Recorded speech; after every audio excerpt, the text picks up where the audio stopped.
네, 안녕하세요. 닥신TV 신재욱입니다. 저는 내과 전문의이고요.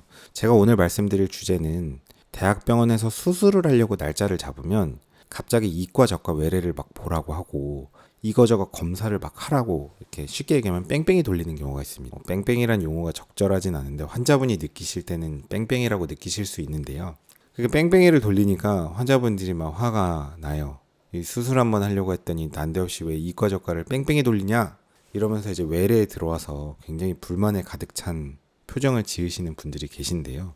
물론 이제 노골적으로 막 불만을 제기하시진 않으시죠. 그래도 병원에서 환자와 의사 간의 관계에서 그런 경우는 흔하진 않은데 어쨌든 되게 좀 불편해 보입니다. 그런 게 왜 있는지 제가 좀 설명드리고 싶은데요. 이 상황을 겪지 못하신 분은 무슨 상황인지 모를 텐데 예를 들어서 뭐 폐암 수술을 한다고 쳐볼게요. 폐암 수술을 하면 폐암 수술을 하는 과는 흉부외과잖아요. 그러니까 흉부외과에서 수술 날짜 잡으면 그냥 흉부외과랑 상의하면 될 것 같은데 갑자기 뭐 심장내과 진료를 봐라. 심장, 폐수술을 하는데 난데없이 호흡기내과 진료를 봐라. 뭐 폐기능 검사를 하고 나서 뭐 내분비내과 진료도 보고 와라. 그러더니 신경외과 진료도 보고 와라. 갑자기 내개과 외래를 콱 잡아버리는 경우가 있어요. 환자분은 황당하죠. 이 내개과 진료를 보려면 대학병원 시간표가 한날 1시에 맞출 수 있는 것도 아니고 뭐 집이 저 지방인데 이 내개과 진료를 보기 위해서 화요일 날 오고 수요일 날 오고 목요일 날 오고 재수가 없으면 금요일 날 오고 일주일에 4번을 진료 보러 와야 될 수도 있어요. 4번 진료로 보면 뭐 한 번 진료 받는데 대기 시간까지 고려하면 이게 보통 힘든 일이 아니겠죠. 왜 이런 거를 하는 걸까요? 그 이유에 대해서 간략하게 설명드리도록 하겠습니다. 사실 절차가 복잡해진 거는 그 이유가 없지는 않아요.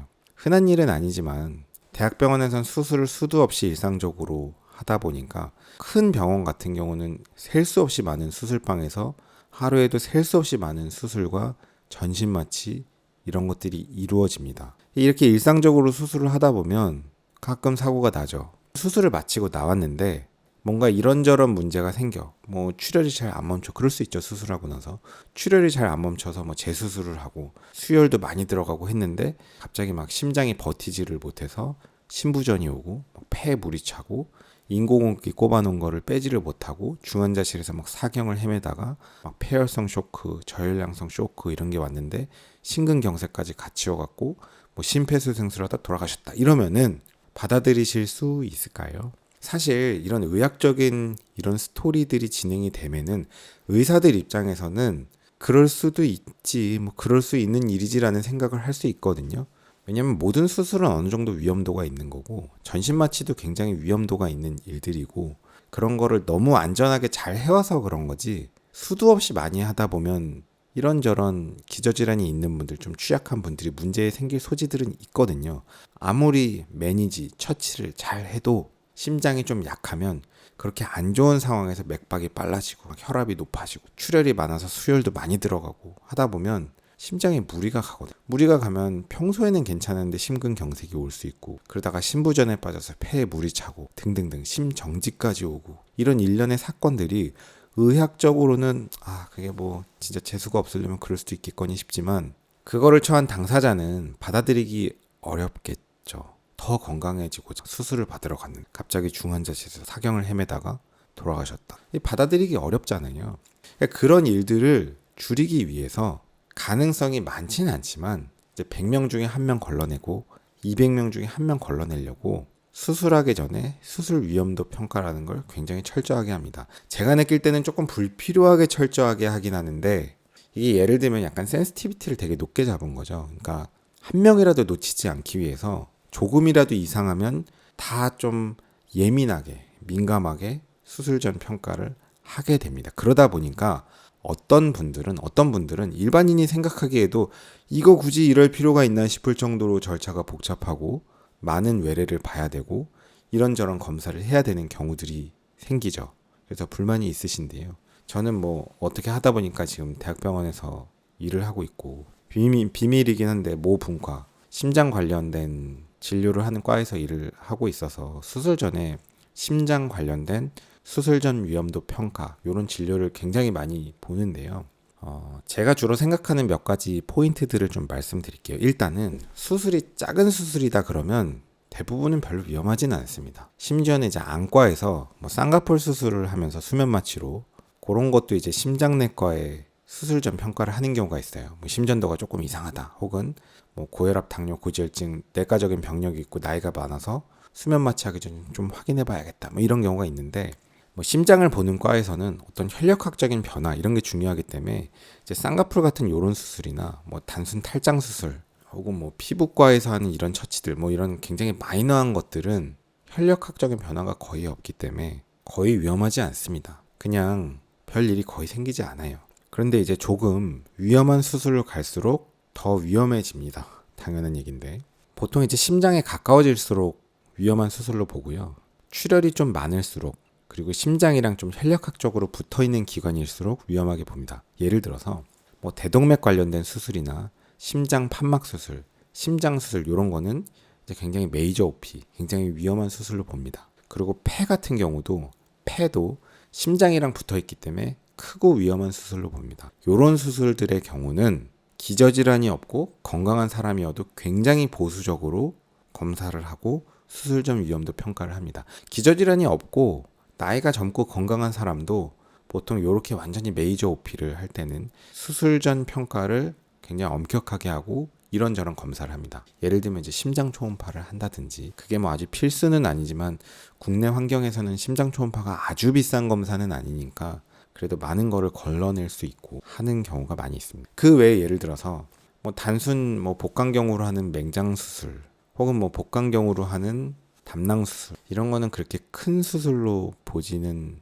않고요. 콩팥 같은 경우는 혈류량이 많으니까 그래도 어떤 혈력학의 변화가 좀 있는 편에 속하고, 뭐 위전 절제술 혹은 자궁 전 절제술 이런 것들도 어떤 출혈량이 꽤 있을 수 있고 혈력학의 변화가 있기 때문에 작은 수술로 보지는 않습니다. 정형외과 수술 중에서는 고관절 수술이 상대적으로 출혈량도 많고 심장에서 상대적으로 가까운 편이라서 조금은 큰 수술로 보는 편이고, 뭐 무릎 수술이나 발목 수술, 뭐 손가락 수술 이런 것들은 좀 작은 수술로 봅니다. 어깨 수술도 큰 수술로 보지는 않고요. 그래서 만약에 수술하다가 어떤 문제가 생기더라도 수술 전 평가로 이런저런 평가를 해뒀고 관련과의 외래를 받다면, 저도 문제가 생기면 수술과에서 저희한테 의뢰가 들어오고, 저도 의뢰가 들어올 때 그 차트를 딱 열어보면 그 환자의 상태에 대한 평가가 되거든요.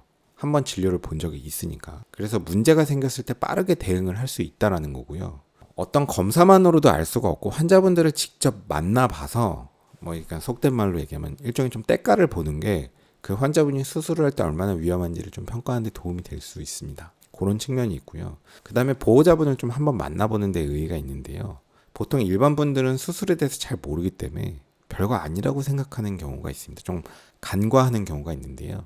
나름 큰 수술이고 위험도가 있는 수술이고 환자분이 연세가 있고 기저질환이 있어서 수술을 하다 이런저런 문제가 생길 수 있는 분들 같으면 보호자분들과 환자분 교육을 하게 됩니다. 이런 진료를 보면서. 그러니까 이런 수술은 이런 문제들이 생길 수 있고 일이 꼬이기 시작하면 이런 스토리들로 꼬일 수가 있습니다. 나름 그래도 이렇게 전신 마취하고 이런 수술을 하는 게 그리 만만한 일은 아닙니다. 이런 거를 누차 교육을 합니다.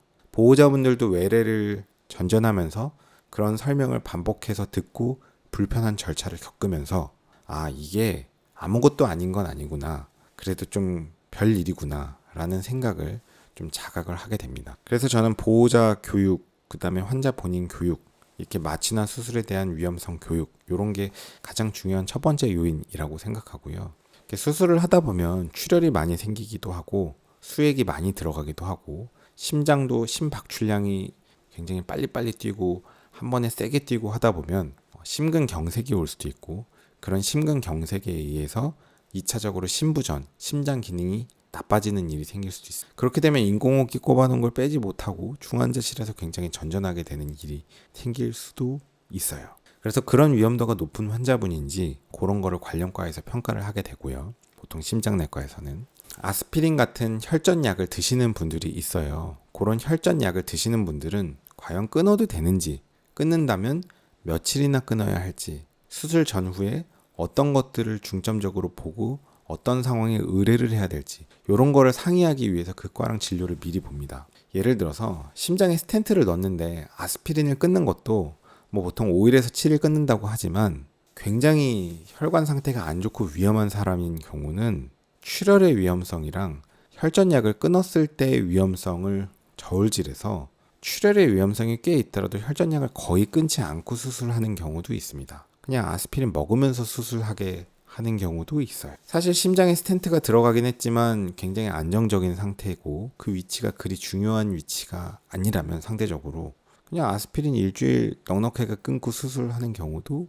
있습니다. 그런 거를 수술과에서는 잘 모르니까 그 관련 전문과에 의뢰를 하는 거예요. 이 환자분 수술할 건데 예전에 심장에 스텐트 넣은 적이 있는데 뭐 혈전약을 복용 중이신데 과연 며칠이나 끊어야 될지, 끊을 수 있는 분인지, 수술 전후에 어떻게 관리를 해야 될지 이런 것들을 의뢰를 하게 됩니다. 그래서 내부 전산으로 환자분 진료를 보고 이렇게 편지를 쓰거든요. 그런 거를 좀 하게 되고요. 뭐 호흡기내과나 내분비내과 진료를 보시는 경우도 많은데 폐 기능이 안 좋은 경우는 인공호흡기를 하고 전신 마취하는 거에 대한 위험도가 있거든요. 뭐 담배를 많이 펴서 폐기종이 있다. 혹은 예전에 결핵을 앓은 적이 있어서 폐에 결핵 흔적이 있다. 혹은 예전에 폐 수술을 한 적이 있어서 싱글렁이다. 폐가 한쪽밖에 없다. 뭐 등등등.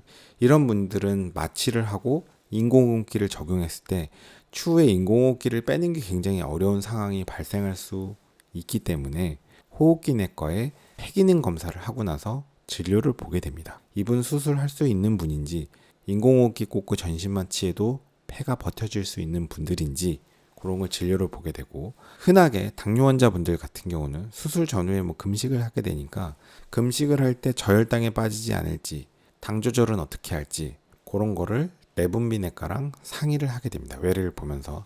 그래서 수술하고 전신 마취하고 이런 거는 그렇게 간단한 일은 아니거든요. 그렇게 간단한 일은 아닌데 사실 너무 수술도 잘하고 너무 마취도 잘하고 병원에서 자화자찬인지 모르겠지만 의사들이 너무 안전하게 잘 해오다 보니까 수술하다 사고가 나지 않는 게 너무 당연한 것 같이 되어 있는 게 좀 염려스럽긴 한데 이 전신 마취를 하고 큰 수술을 하는 것들은 다 그리 간단한 일들은 수술 전에 충분히 검사를 해서 한 명이라도 잘못되는 분을 더 걸러내기 위해서 사실은 이런 어떤 역지 센시티비티를 굉장히 높게 설정했기 때문에 굳이 이런 분들은 이런 검사까지 할 필요 없는데 수술 전 위험도 평가를 이렇게 불편하게 진료를 볼 필요가 없는데 싶은 분들까지도 진료를 보게 됩니다. 뭐 예를 들어서 한 가지 뭐 예를 들어볼게요.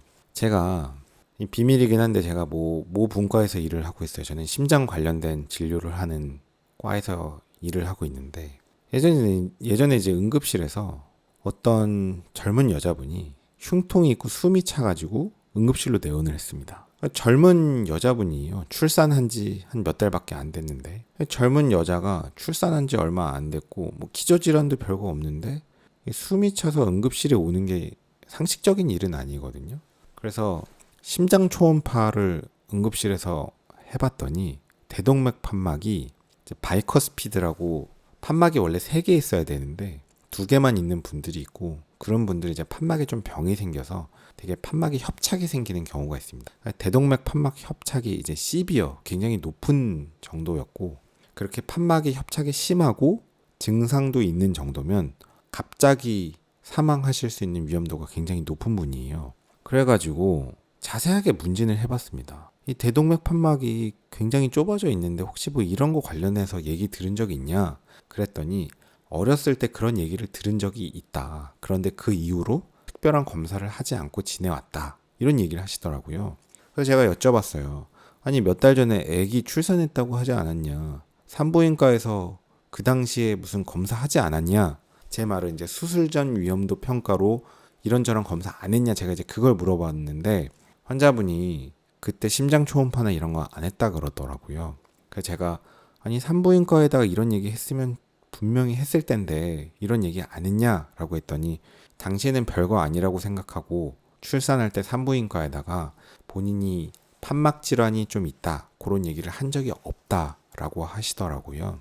그래서 이런 일화를 통해서 여러분들이 좀 이제 이해를 해보셔야 되는데 산부인과 입장에서는 젊은 여자들은 보통 병이 없잖아요.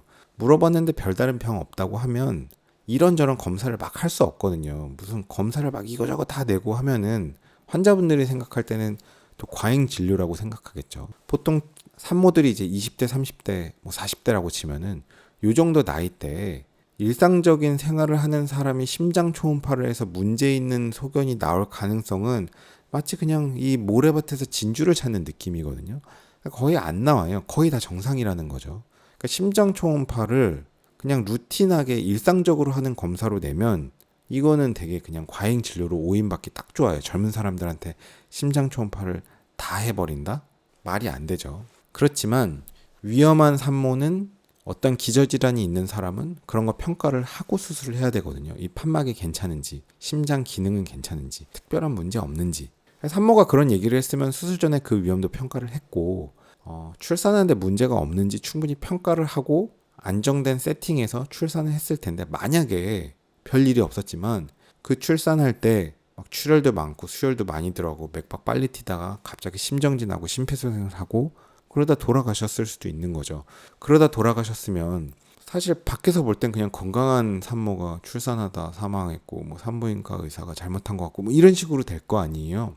그러니까 누가 잘잘못이고가 중요한 게 아니고, 이렇게 놓칠 수 있는 그 한 명이라도 걸러내기 위해서 수술과에서는 잘 모르니까 조금만 이상하면 전문과로 외래 진료를 보내서 수술 전 평가를 하게 됩니다. 이해 가시나요? 그래서 수술 전 위험도 평가 외래 진료를 저도 보기는 하는데, 한 100명 보면 50명은 거의 별거 아니고요. 한 30명은 그냥 그럭저럭 별거 아니고요.